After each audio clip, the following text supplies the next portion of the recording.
ഇപ്പോൾ വ്യത്യസ്ത മതവിഭാഗങ്ങൾ, അവരുടെ വിശ്വാസങ്ങൾ, അവയെല്ലാം സംബന്ധിച്ചുള്ള സ്ഥാപനങ്ങൾ അതത് മതവിഭാഗങ്ങളിൽപ്പെട്ടവർ തന്നെയാണ് പൊതുവെ കൈകാര്യം ചെയ്തു പോകുന്നത്.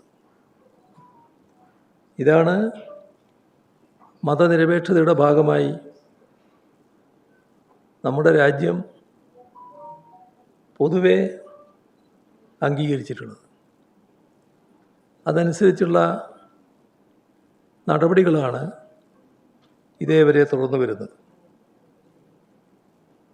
ഇവിടെ വിവിധ മതവിഭാഗങ്ങളുടെ ഒട്ടേറെ സ്ഥാപനങ്ങളും സംവിധാനങ്ങളുമുണ്ട്. അവയിലെല്ലാം അവയുടെ മാനേജ്മെൻറ്റുമായി ബന്ധപ്പെട്ട വിഷയങ്ങളിൽ മറ്റു മതസ്ഥർ കൈകടത്തുന്നത് സാധാരണഗതിയിൽ ശരിയായ രീതിയല്ല. അങ്ങനെയൊരു നിലപാട് സ്വീകരിച്ചു വരുന്നില്ല പൊതുവിൽ. ഇതിന് യോജിക്കാത്ത, ഇതിനെതിരായ സമീപനമാണ് പുതിയ വഖഫ് ഭേദഗതിയിലൂടെ കേന്ദ്ര സർക്കാർ മുന്നോട്ട് വച്ചത്. ഇവിടെ കാണേണ്ട പ്രത്യേകത, രാജ്യത്തുള്ള മതവിഭാഗങ്ങളിൽ ഒന്നാണ് മുസ്ലിം. ഈ മുസ്ലിം വിഭാഗങ്ങളുമായി ബന്ധപ്പെട്ടവരുടെ മാത്രം സംവിധാനമാണ് വഖഫ് ബോർഡ്. അതിൻ്റെ മാനേജ്മെൻറ്റിൽ അമുസ്ലിങ്ങളെ തിരികെ കയറ്റാനുള്ള ശ്രമമാണ് സംഘപരിവാർ നടത്തിയത്. അതാണ് നിയമഭേദഗതിയിലൂടെ BJP സർക്കാർ പ്രാവർത്തികമാക്കിയത്.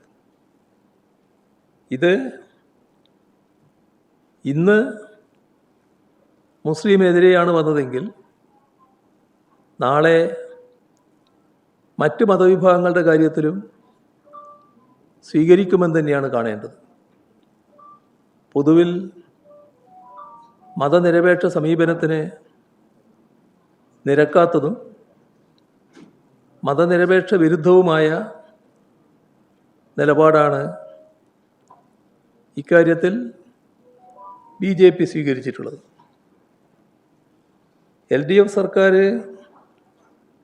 സംസ്ഥാനത്ത് അധികാരത്തിലുണ്ടായിരുന്ന കാലത്ത്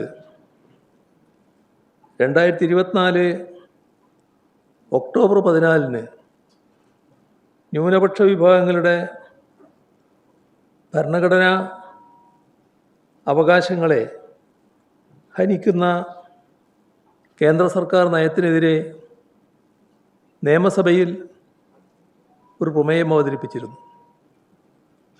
ആ പ്രമേയം ഐകകണ്ഠ്യേനയാണ് നിയമസഭ അംഗീകരിച്ചത്. അന്ന്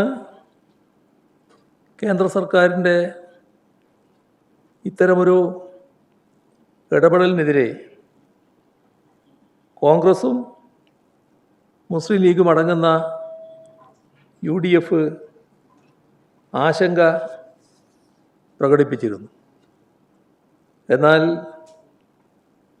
ഏത് കാര്യത്തിലാണോ ആശങ്ക പ്രകടിപ്പിച്ചത്, ആ നിയമം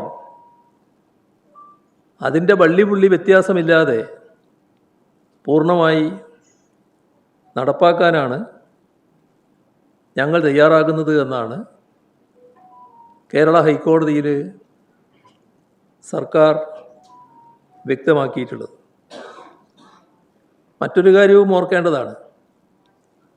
ലോക്സഭയിൽ ബില്ല് അവതരിപ്പിച്ച ഘട്ടത്തിൽ ഇടതുപക്ഷം ശക്തമായി അതിനെതിരെ നിലപാടെടുത്തിരുന്നു. ഇടതുപക്ഷത്തിനോടൊപ്പം കോൺഗ്രസിനെ പ്രതിനിധീകരിച്ച് ശ്രീ KC വേണുഗോപാൽ നിയമത്തിനെതിരായി നിലപാട് സ്വീകരിച്ചിരുന്നു. ഇതെല്ലാം അവഗണിക്കുന്ന നിലയാണ് ഇപ്പോൾ സംസ്ഥാന സർക്കാരിൻ്റെ ഭാഗത്തുനിന്നുണ്ടായിട്ടുള്ളത്.